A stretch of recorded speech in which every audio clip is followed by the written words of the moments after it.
Hi guys, welcome back to my channel. This is Ifwa. In today's video, you'll be learning how to make this homemade tomato paste in just 3 easy steps. Guys, we are making 100% tomato paste. It's that simple.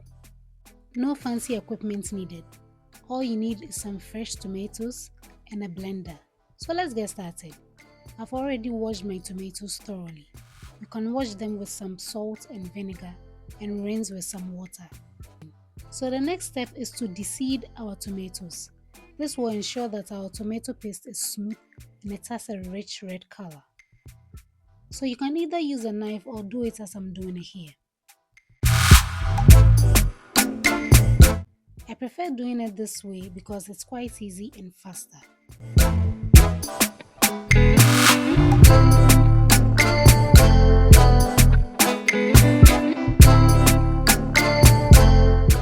So the next step is to blend our tomatoes.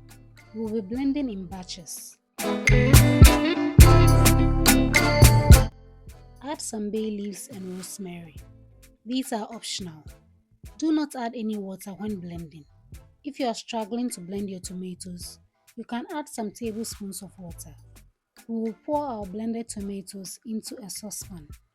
Cover the saucepan and bring your tomato sauce to a boil on medium-high heat. So after 15 minutes of boiling, this is how our tomato sauce looks like. We will give it a stir. Next, we will cover again and leave it to boil. So now this is about 45 minutes of boiling. Guys, can you see that our tomato sauce has started to thicken? We will give it a stir and repeat the process again. Remember to stir occasionally. If you are enjoying this recipe, kindly give me a thumbs up. Next, we will cover again and leave it to boil. After a while, this is how our tomato paste is looking like. At this point, you can leave it uncovered. Lower the heat to medium-low and keep stirring occasionally. So guys, after some time, this is how our tomato paste looks now. It looks thick and it has a very rich, beautiful red color.